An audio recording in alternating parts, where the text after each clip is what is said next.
that I'm like banned I'm no longer being staked, there's all these theories, right? Why did Andy stop playing? I would say the core reason is like one of my first questions, Andy, actually is, everyone knows you from these live streams. Where have you been? Alex, a lot of people think that I just moved to Asia and I'm not in the US anymore, but I still spend a lot of time in the US, especially during the World Series. I do spend a lot of my time now here in Asia, especially in Taiwan. And the reason for that is because Taiwan is such a growing market in terms of not only business, but actually poker as well. And it also allows me to travel easily throughout Asia because I have family here in Taiwan. So I have a place here, and all the other growing countries in Asia where poker is also growing, it's very accessible from Taiwan. Like Korea is like a couple of plane hours right away. Japan. When I'm in the US, it's not as realistic for me to just fly to Asia and then to go to like a certain event or something, And so, yeah, I've just kind of been chilling mostly in Asia. But yeah, over the summer, I do still fly back to the US and spend a few months out there and, in Vegas and everything. But yeah, that's pretty much what's going on for the last couple of years for me. Okay, cool. And when you're playing WSOP, you play like all the main events, all the main tournament events and that kind of thing, or do you also play cash games? This last summer, I didn't play any cash games at all, and I played like probably the most events that I ever played in my life at WSOP. Because I've been going to the WSOP for so many years, and it was usually the opposite where I only played cash games. But like last year was like one of the first years where I did like a bunch of content, like vlogs and everything,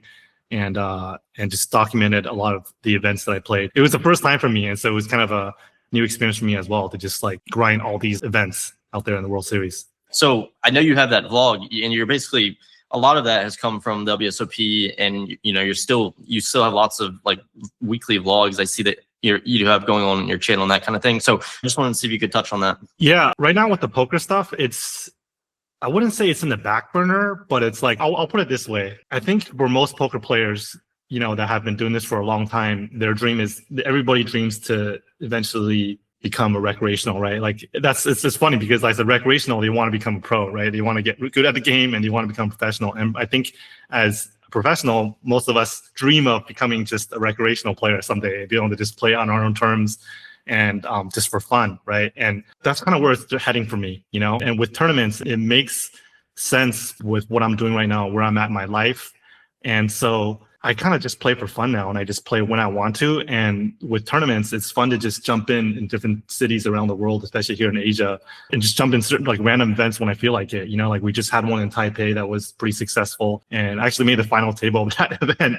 Oh, nice! Yeah, I think I saw that. Yeah, very unexpected, but it was super fun and it was intense, and it was just the competition and so yeah, I kind of just play tournaments recreationally now, and it's kind of like the dream for me is just to travel and just to be low stress and just explore different cities and just play when I want. No, yeah. I think that is the dream, playing tournaments whenever you want. And if you win one, awesome. That's like a really great experience. So it kind of seems like you kind of delved into, you were mainly a cash guy, and then now you're kind of just playing tournaments as you feel and doing everything else with your life as you feel.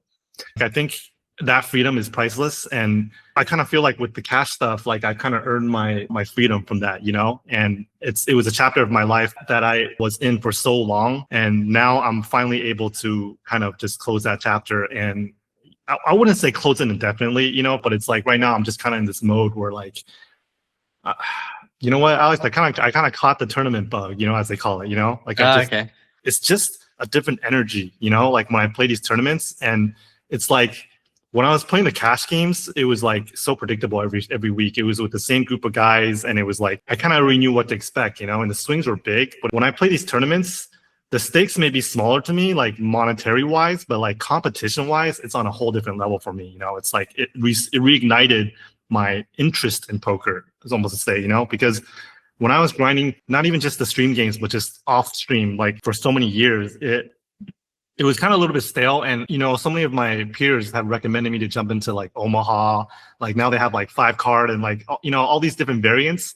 And for some reason, it never really sparked my interest. Like I dabbled in it in small stakes and just try to play, and I try to get better, but it never really hooked my interest. But then for some reason, like when I started playing like some of these smaller tournaments, these big fields, I really wanted to improve, and it kind of got me viewing tournaments completely differently, because in the past I always just brushed it off. I was like, okay, it just comes down to flips and it's just whoever gets lucky, and like I just dismissed it as a legit form of poker. I think there was a lot of buzz recently with like Alan Keating like making that statement with Daniel, right?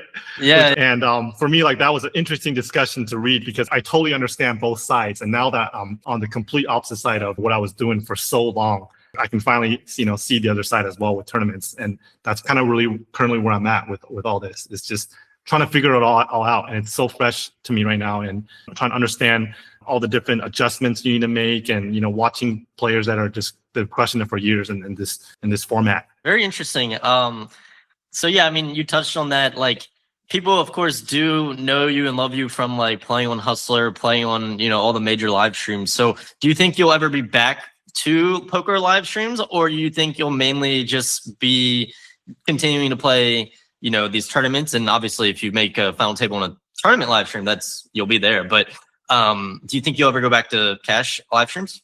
I'll be honest, it's tempting. Like I see some of the streams sometimes, and it's action, and it brings me right back to those days. It's really tempting. So let's not, like I said, let's not close that chapter indefinitely. But I will say that I do feel a certain sense of motivation right now to like, I want to win a title. You know what I mean? I want to earn that success in a different format of poker right now, because I kind of feel like with cash, like with the streams, like I've already done everything I wanted in that spot, and I've already kind of left my mark there, and there's not really that much left that I want to do there. And it's, in terms of my time and energy, I've expended so much with cash there that I kind of want to branch off and see where else I can succeed and excel at. But I think it's pretty safe to say that like I'm going to end up on a cash game stream, or at least in a cash game, high stakes cash game, like, again, at some point. But right now I'm kind of just, my mind's just like completely just, anytime I'm looking at poker, like I'm always just watching high rollers and watching these guys navigate these spots where they have like 15 big blinds. Before it was just like, well, you got 15 big blinds. Like, what's interesting about that, But now it's like, it goes beyond like what I even thought I understood about 15 big blind poker. It's way deeper than that. It's precision, and it's an art form. So. Right. No, yeah, it makes sense. I mean, 15 big blinds, 11 big blinds, 10 big blinds. It's like all slightly different. You can have different strategies related to under 20 big blinds. I remember when I was first a tournament player, I was like, oh, 20 big blinds all in. It's it's like that's not what you should do. That's not what you should do. You mentioned like your goal is to win like a title. So is that something you constantly think of? You want to win something big, or at least like some main event, or like what is it that your goals are set within tournaments? It's not like a set goal, like, oh, I want to win a bracelet, and then, or I want to like compete at Triton. It's more just like, because it's still all really very new to me, but the way I kind of see it in my mind is like this metaphor. It's like the competition part that I was talking about. It's kind of like climbing a mountain to me, like this is what it feels like right now, is like conquering this mountain. It's that feeling of success when you get to the top. And when I grind these tournaments now, that's kind of what it feels like. In the beginning, it was like a chore, right? Like when I didn't understand tournaments and I just felt it was all just variance and luck, and it just comes down to just flips. Yeah, it's kind of boring. What's the point? I just grind all day and then I just get it all in on a 50-50 and then I'm out. But now I kind of understand the process of it, and I appreciate it a lot more, because like I said, it's kind of like, as you progress throughout the tournament in the different stages, it's kind of like as you're progressing in that journey. And speaking of mountain climbing, it's crazy because there's this guy, Alex Duvall, the guy that free solos like all those mountains, right? He's known for free soloing El Capitan in Yosemite.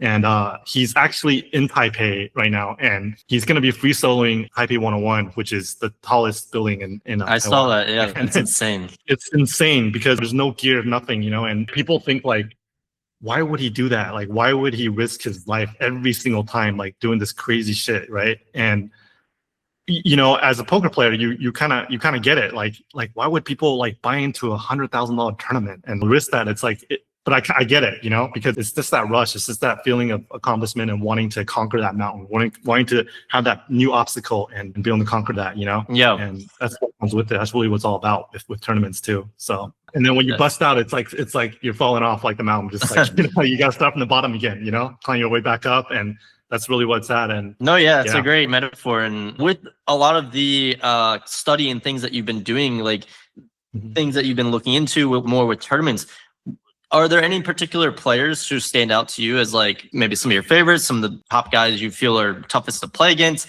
Anybody who stands out to you like when it comes to tournaments like this? Because I think Stephen Chidwick, he just did a poker AMA like questions on Reddit. Obviously, he's one of the best and highest cash players. Anybody come to your mind? Oh man, Steven is probably one of my favorites to watch. And speaking of him, like I noticed that he was talking about the reality of what he actually earned net after his winnings. It's crazy. Like I know Daniel also put out a tweet a while back addressing the same thing, And so let's not kid ourselves. I'm not saying like, oh, like now that I'm playing tournaments, it's like it's so much more profitable and worth my time. And it's like, let's be realistic. Like you're gonna lose like most of the time, right? And even the most successful players like Chidwick is being realistic with people, like, hey, like you see all these winnings, like this is what I get. This is what I really earn, after all that time, and he's one of the best, right? And so back to like the players, Steven is one of them. And like I would say like Jesse Lanis is like another one that I think is not only very inspiring just because of his style, but because I can relate to his style just a lot more because he's not just playing in a way where everybody feels is the only way to win, right? He's kind of creating his own way, right? He's carving his own path. And for me, like that's kind of what allows me to also maintain my interest in tournaments is knowing that it's not just a science. It's not like chess. Like you can still maneuver and you can still find exploits. And he has done that perfectly. He has demonstrated that again and again and again, right? And people can criticize him for that crazy hand that he played recently, but it's like I watched that and I was like, I totally understood because I've been in so many similar spots too where I'm thinking like this guy just does not have bluffs here. There's just no way. And then he had a bluff. For the people that don't know what we're talking about, basically he folded pocket kings, right? Yeah. And not just pocket kings, a set of kings. He folded a set of kings. Yeah, the only hand he was losing to was straight. Yeah. Uh-huh. Yeah, the only hand that could beat him was a straight. And just because of the way his opponent played it, he decided to fold and obviously didn't look good in the moment. But, he's made that move in many other circumstances, I'm sure, and been correct and stayed in the tournament, which is, what you're talking about, making him, a different kind of level. Yeah. Yeah, all the guys can talk about what you're supposed to do and all that, but the only person that really knows at that moment is you, because you're the one that's playing with all these guys and you know how they perceive you and everything. And so, but it's like these little gaps in thinking that make in tournament poker still interesting to me. It's like there's no definite answer, right? It's not black and white, like, oh, this is the correct play. And so like in these high stakes spots and tournaments that exist that can either propel you to the next stage and allow you to, have a chance at victory, or you're just going to be blinded down. Like, I think that to me is just also very, very interesting. And you just don't get that in the cash games. And, it's just a different form of pressure and excitement for me. No, yeah, it makes total sense. I mean, the extremely deep cash games, 1,000 big blind levels, like this is where you have room for creativity, and which is awesome. But then when the tournaments, you also have different levels of creativity with the different blind levels going up and down. So it makes sense. If you were to kind of refer to, Alan Keating, for example, who said, "Oh no, I'm not about tournaments." Like, what would you say, Alan? Like, try to like give tournaments a try because X, Y, Z. Like, what would be your kind of like sales pitch to get someone into tournaments who think kind of maybe how he feels or they think, just how you used to feel, like, oh no, waste of time. Like you get down to, 20 big blinds, you got to get it in, you lose a flip, you're done. Like what would you have to say to that?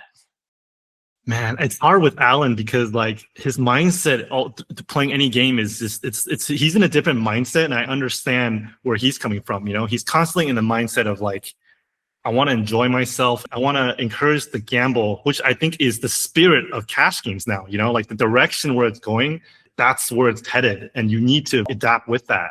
And so with Alan, like I would say, like it's got to be a tournament that's high enough stakes, and he needs to be in a moment where he runs deep enough where like he's gonna feel sort of the stuff that I'm talking about. Like I think if he plays like a maybe like I don't know $10 million tournament or something, maybe he runs deep and it's a marathon event, it's a multiple day, and it's a big field, and I think that's really where it's at. It's like the stakes just need to be high enough. He needs to care enough about winning. He needs to want that victory. And yeah, I think he's even sat down in the WSOP main event, the 10K one buy-in and just all in, right? So I mean, he was Yeah. playing the 25K Bahamas and he was like making plays with 7 deuce offsuit just for the fun of it, you know? And it's like, that's his brand though, you know, and I love it. And that's him. And so, you know, actually, you know, that's an interesting pivot is like with the cash games and everything. I would say that because I saw one of the questions that you want to ask was like, should you become a pro in 2026? I really like that question because I think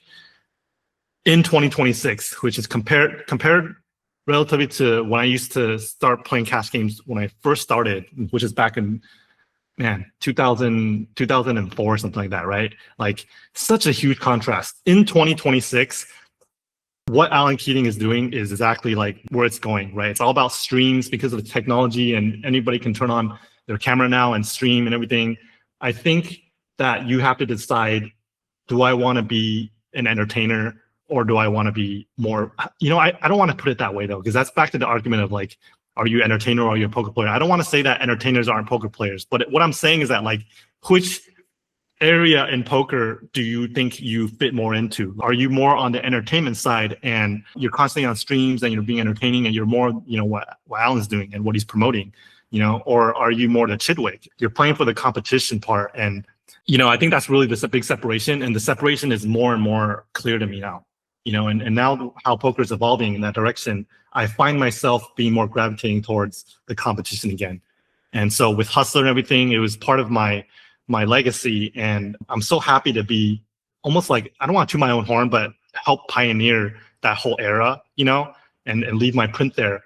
It's like now that it's branching off into the more entertainment thing and it's less of the intense competition that I miss so much, you know, back with me and Garrett in those days and Live at the Bike. Like it's different now, right? Everybody turns on and they know what I'm talking about. It's a completely different feel, right? And so I miss that, right? I miss sitting down and just battling hard and just like, it reminds me of the days where like I used to play at Commerce and off the stream and you would just show up and you would just play against competition that this was back when there was like 4 tables and every day of just like 10, 20, 20, 40s and you didn't know anybody and like nobody really, it was just battle, you know, it was just every day was like the jungle and those games are gone, you know, like the only games that exist are like the stream games and, you know, and like they're all private now. And so it's like with tournaments, it kind of brings me back to that jungle because you got all these tables, you get moved to a table, you don't know who anybody is, you just got to figure it out. And you got to figure out a way to get their chips, you know, like that raw energy is like what I miss in poker. And I get that kind of from when I play in these tournaments now. I think you touched on 2 important things there. The streaming dynamics and the way that games are set up nowadays, when you started like Live at the Bike, then to Hustler, now to what Hustler looks like in the typical lineups, they're going for more and more, you know, celebrity as possible. They just had a game on with, you know, streamers. Previously, you know, you could get up to high stakes by playing in public games, but now you can't really, like, even if you're in Vegas, if you go to Bellagio, the Wynn, what are the highest stakes they have? Like 10, 20, 5, 10. What do you do? So you have to, like, what would someone do? Like, can they try to get on these live streams? How do they do that? Coming from someone that has played on these live streams for so long, how did you even get on these live streams? Like, how would someone even do that? I was very, very, very fortunate at the time where poker needed something like this. And, you know, with Feldman and the Live at the Bike and making that blow up over there with the success there and then bring it to Hustler, like it was just the perfect timing, you know? And I think that's really what comes down to is like back with, you know, high stakes poker that put a lot of people on the map with those guys, you know, right? With Farha and all those dudes, like it was just the perfect timing for that. And so it was just a perfect situation with me, you know. I would say now the bar has been raised. And I think ever since the $1 million game and what Hustler is doing over there, it's tough because it's like they're almost creating a product that is, it's hard to match their own level of success. Like it's hard to outdo themselves, right? Like they have to go bigger and bigger. And so it's a little bit tough to sustain too. And that's kind of like brings me back to my own questioning of like, how long did I want to stay in that space too? Is because like, I think growing as not only as a poker player, but as a person is ultimately what drives fulfillment.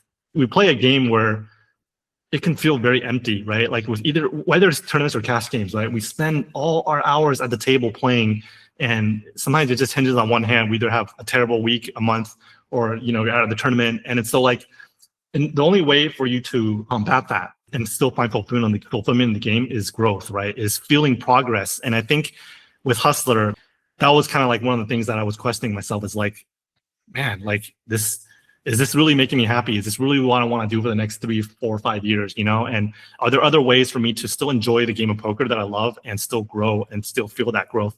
And so I think with Hustler, back to answer your question, I think to get on the streams, it comes down to just evolving with what I think is going to keep growing the viewership. The players' interest and the interest of the streams have to align at some point in some way.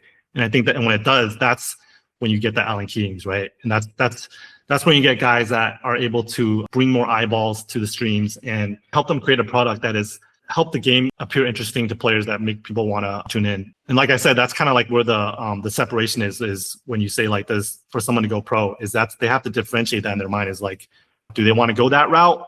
Do they want to go the stream route and play cash games, or do they just play poker for the competition and the strategy part?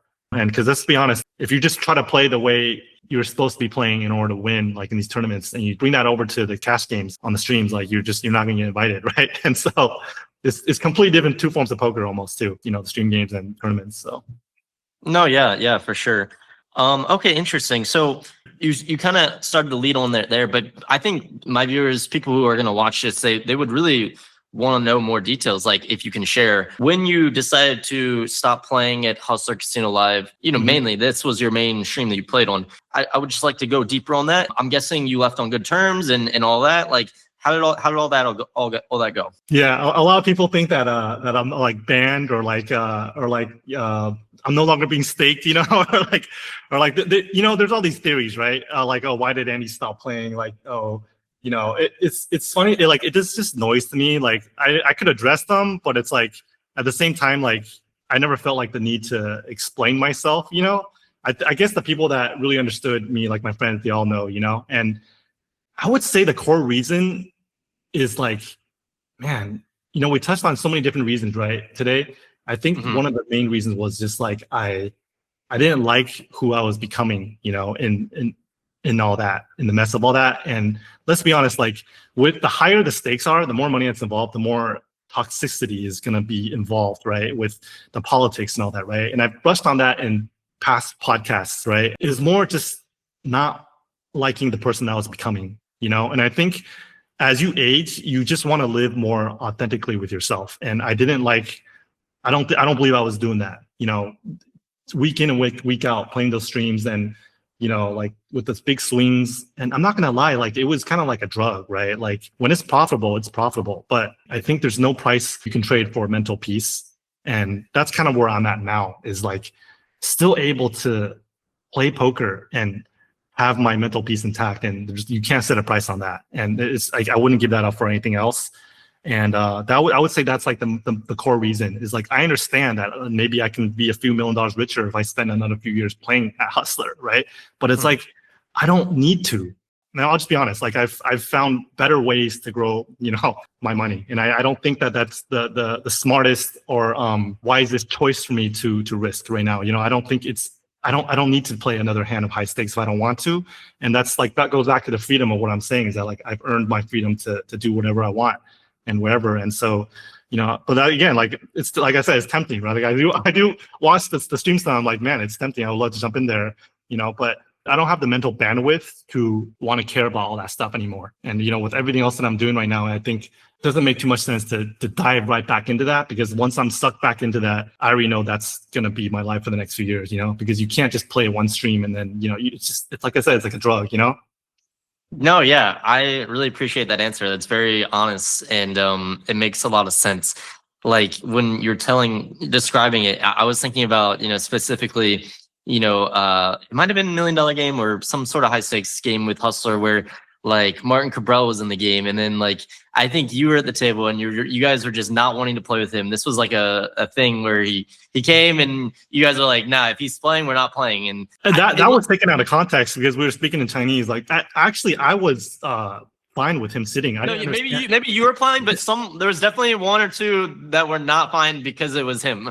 Because he talked so much, because he was coming in so fresh. So, but yeah, like, what do you think of Martin? Are you fine with him? He's back to like what we were saying. Like he kind of blends like kind of the Alan Keating thing stuff, like, you know, getting more eyeballs, but it's like in a different polarizing way, right? Than versus what Alan's doing, right? And I think it's like Man, I'm actually torn on that too, because I understand I feel for the players that have to sit through that, and for the guys that are just playing for the competition part, like sitting in these tournaments, he kind of forces like you to just endure that, right? But you're not there for that. So I get that hate, right? But because I've also played in the stream games, I think he's perfect for the stream type stuff that we're talking about. And he's kind of like, he does both, right? But I also think that he genuinely just loves the banter and the game. Like, I think that's why he loves playing, those big events and being the way he is. I think that's kind of who he is as a person. It's annoying, right? And it probably annoys shit out of me. Like if I'm playing one of these really big events and he's there doing that to me, and I know he's doing it to get an edge.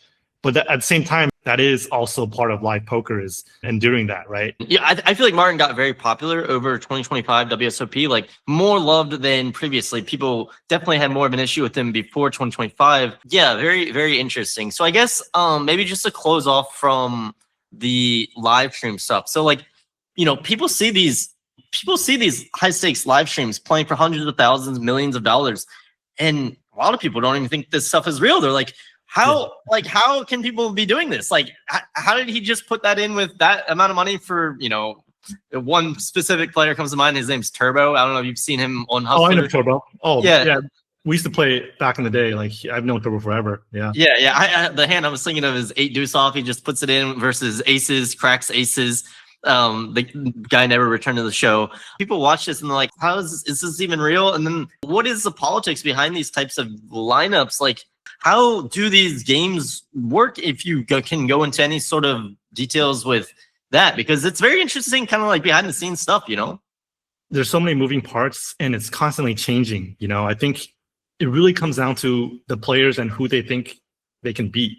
And that changes, like I said, because one week a guy, he may be winning and then he just feels like he holds over on this guy. And then, another week, maybe he's losing. And then it's like, that's why it's so complicated. And like, that's why I just wanted to distance myself from all that. It's because it's just kind of silly, and with tournaments, you don't have to deal with any of that. Right. And you just play.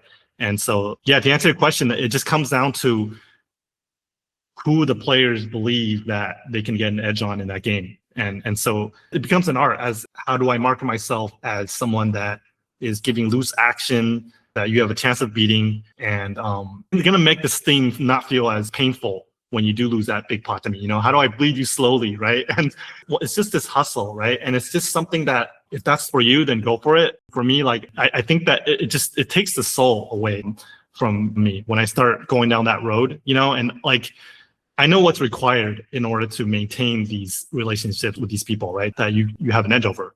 And I just don't have the energy, and I just don't care enough to do it, like going out with them and doing all these things and being sociable with them, and basically becoming their friend. And it's like, again, like for me, I'm in a place in my life where like how I spend my time and who I spend my time with really matters to me. And unfortunately, I just don't care enough to do what's required in order to maintain the relationship with the guys that you can win off of.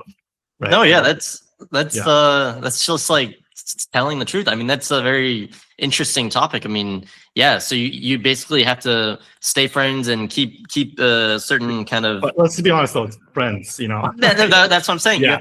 You have to be friends with people you really, in reality, would not want to be friends with, just simply because you are playing poker with them and you want to keep playing poker with them. Yeah. So that's just the reality of these games. That's very interesting. Yeah, but I like I said though, I want to clarify. I don't hate on that. I'm not saying that I've never done a little bit of that. You gotta play the game when you're in that, right? But some people are better at it than others, and I think others are better at it than me, much better at it than me. And it doesn't come naturally for me to do all that. Some people it does, and so I don't hate on it. It's part of any business you do. In order for you to close a deal, you got to do a little bit of that, right? And so with poker, with high stakes, there's so much money being exchanged every week. It's pretty much business transaction, right? And that's what it comes down to, and that's why it involves even things like that. So I don't hate on it. I just think that you can still play poker and enjoy all that if that's not your thing. Makes total sense. I mean, I don't know. You haven't been watching a lot of the live streams, but are you familiar with the guy Senor Tilt? Oh, I saw him, posting stuff. I've never played with him, but I've seen, stuff that he's doing. Mm-hmm. Yeah, so he's on these, he's been playing tons of the live streams and playing a lot on Hustler, and he's been in so many little like things with the players at the table. Obviously there was a big one with Keating, and I don't know if you know about it or whatever, but I saw that. I feel like he's got to be trolling a little bit. I think he's basically, to me, he's Helmuth 2.0. He's evolved. He's the new Helmuth. The stuff that he says, yes, that's kind of his personality, but like, that's also his brand. And I think what senior Till guy is doing is like kind of like a more evolved version, a new version of that, you know, to an extent, right? I mean, yes, but then you see when he like apologized about it, but then like still claiming that he did nothing wrong at all and it was all everyone else. He's been in so many little predicaments and fights with people at the poker table. He's a new villain in poker. I don't get it. So yeah, I mean, I don't know. What do you think in terms of people in poker? Who's kind of got your attention right now? Like, who's got your attention for doing good stuff? And I mean, you don't have to call it the bad stuff if you don't want to, but like, who's got your attention? Aside from the stuff that I just see on social media, like clips here and there, I don't really follow too much of it, you know? Like with all the other drama stuff, it's just entertainment to me now, right? Like when I see the stuff that happens at Hustler, I'll see it, it's on my feed, but it's kind of just funny to me, you know? Like I'm just kind of also glad that I'm away from all that now because I don't have to deal with it. I'm not part of it. And so I'll hear things too about like this guy arguing with this guy about in a lineup. And it's like with all these things, it's almost like it's part of my past now, and I'm glad to be not a part of that drama anymore. You know? Yeah. Okay. Cool. But I'm not gonna lie, the senior Till stuff, like, and all the drama, all the crazy hands, and all the that's still very entertaining to me. You know, and I think that's what keeps poker interesting for the people, for the casual viewer too, right? Which is how, by the way, I know about your channel is like because I know you started covering a bunch of the stuff, like the gossip and all the like the controversial stuff, and where I get my fix on like all this stuff, right? Yeah. At the end of the day, whatever he's doing, it's entertaining, and that's always good.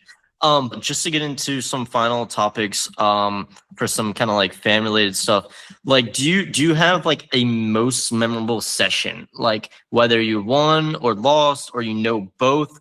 I would say the most memorable sessions to me have always been the ones where I just play for like days, like there's one that I always reference to, and it's like one that I'll never forget. It was like at the Bellagio during the World Series, and this is when I only played cash games. And yeah, there was one time I played for literally like from Friday morning or like Friday, like around like 11 a.m. or something around there when the game started. And I played till like Sunday night around there. Like it was exhausting. Like it was like the game started off like shorthanded that we started, and it got full like through Saturday night. And then like it went down to 3-handed.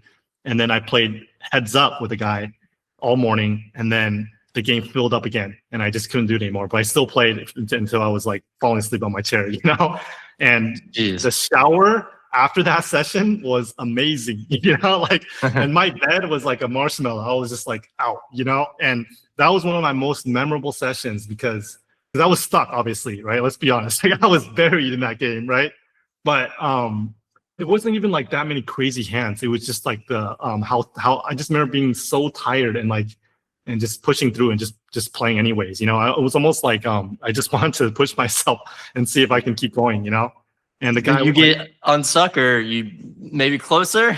I got closer to being unstuck. I didn't get fully unstuck, but I got a lot closer. I dug myself out.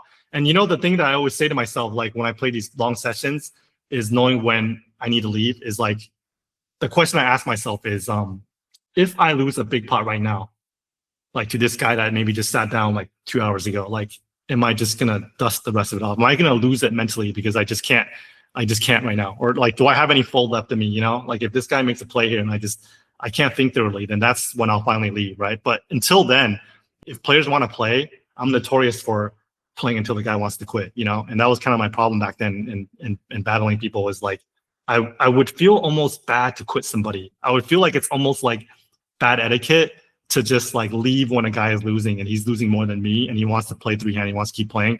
I feel obliged to be like, all right, let's keep going, Yeah. But yeah, it was kind of a weakness. That can be tilting if you play online and someone will just double up off you and then just instantly leave. That happens all the time. Tilts the shit out of me when the people do that, And so I didn't want to make other people feel that way, and so I want to give them a chance to, Plus they're losing, so it's like they're losing more than me, so we're both losing together, and so let's kill each other. Let's see who gets who gets stuck, Yeah. No, that's so cool. And then it just kind of reminded me of like, you're talking about playing, for so long with people. Like, exploits versus GTO. So like with tournaments, you have to go pre-GTO at a you know, you got to know how to play certain blind levels. But have you seen like any specific exploits in tournaments, maybe versus cash, that are different? A lot of it does overlap, but I would say in tournaments, there's so many exploits in these big field events, you know? And one of them I would say is just like, you see a showdown, you know, and this is like why it's so important to pay attention to the table. You see a showdown and you see a spot where a guy like could have easily taken the pot away and he just like doesn't do it, right? And when I see that, you can just pound away, you know, or you can just fold so easily to the guy because like all he did was like play one pot where like maybe he stabbed and then it got checked down. And then, yeah, on certain runouts, like it's not good for his hand to keep betting, but it's like there's some clear spots where the guy was not showing interest in the pot. He could have taken it away. And if I see that, it's over. Like you're never gonna get paid, you know, for me. And sometimes in big moments, especially when it gets deeper and you remember something from the earlier levels and you know where the guy's at mentally, you know, there's really good spots to exploit there. Very true. Like someone's just they're willing to bet maybe first street, second street, but they're never gonna like fire the third street. And you're like, okay, I got this. Yeah, I will say this though, like with the cash game streams like I used to play on, it's very easy to just get lazy. And for years, I stopped doing all that stuff, is like paying as much attention. And because it was all on stream. And so you can now kind of always go back and just look at what sizing was he using, what kind of turn cards was he betting and things like that. You can analyze it from there, right? But now that I'm playing tournaments and stuff like that, it forces me to kind of bring my attention back at the table and like really focus on what's going on because I don't know this guy, right? I haven't played with him before. And so it's very different now. Mm-hmm. Yeah, no, it makes total sense. I just wanted to give you a couple final questions. That was cool. Sure. So people want me to ask you, you can say yes or no if you want to answer or give me your opinion. Did Robbie Jade Lou cheat? Oh my God. That's one of the biggest questions I get asked everywhere I go. Doesn't matter what country, what poker room, you know, people are, first question is like, you know, are you ever going to go back and play the cash games, you know? And the second question is, you know, do I think that Robbie cheated, right? Obviously, I was sitting next to her that day. It's gone back and forth over the years, right? It's still very split in my mind. I don't think there's ever going to be a hand like that. You know, I think it's crazy that like with all the hands in poker history, that's the most famous hand, right? And it's going to be hard to top that. I mean, unless there's a bigger cheating thing that happens or a situation that happens where people think someone cheated, then I mean, that's just like, I don't know how you top that. Yeah. No, I can reference hands from, you know, ages ago with like legends, right? With Ivy and whoever. And they'll be like, oh, is that the hand where, and then I'll be like, oh, you know the Robbie hand? Oh, the Jack 4? Yeah, instantly, everybody knows, you know? There's no question, right? Yeah. And it's going to be like that for years to come. And the people are going to be questioning and debating that hand for years to come, right? Anytime someone puts a hand out, the comments are like reigniting that discussion, you know? Yes. So you are basically 50-50. You say possibly not. I would love to get a larger sample size, you know, with her. And with that same, but you can't reproduce that. You can't, that's the problem, is that with that game, I understand why the argument of saying that she just wanted to beat him so bad, or, you know, like, because yeah, it was a big stage, you know, if you recreate it, it's different. You can't recreate that anymore. You know, you can't go back in time. And so I would really love to know what would happen if Garrett just came back and he didn't get yelled at and we stayed and we played for another 4 hours. We went overtime and, you know, like, yeah. And or if Garrett just didn't say anything at the time and kind of felt what he felt, but then played it out and knowing what he knew, what he felt and trying to game that, right. And seeing how he could, oh, she might know what I'm holding here, or she knows there's a head. I'm going to do the opposite. I'm going to beat out her own game, you know, like so many what ifs, right? That would be crazy if he could have held in the look of sheer shock and awe and like, yeah, what just happened? If he could have held that in and just been like, oh yeah, next hand. That would have been another level of composure that I wouldn't have been able to imagine. But yeah, the whole man who, or the employee who got the 10K and then wasn't really heard of after that. That's what sways me one way, but I don't know. Yeah, it's just it's crazy hand. And like you were mentioning with Garrett, like I don't know, you know, Garrett returned to a couple live streams after that, but of course he didn't really return to live streams after that. I'm sure maybe, you know, we'll see him again in the future. And he also had some kids, which is awesome. But yeah, it kind of sucked to kind of lose Garrett from that. And yeah, hopefully we see him somewhere as well.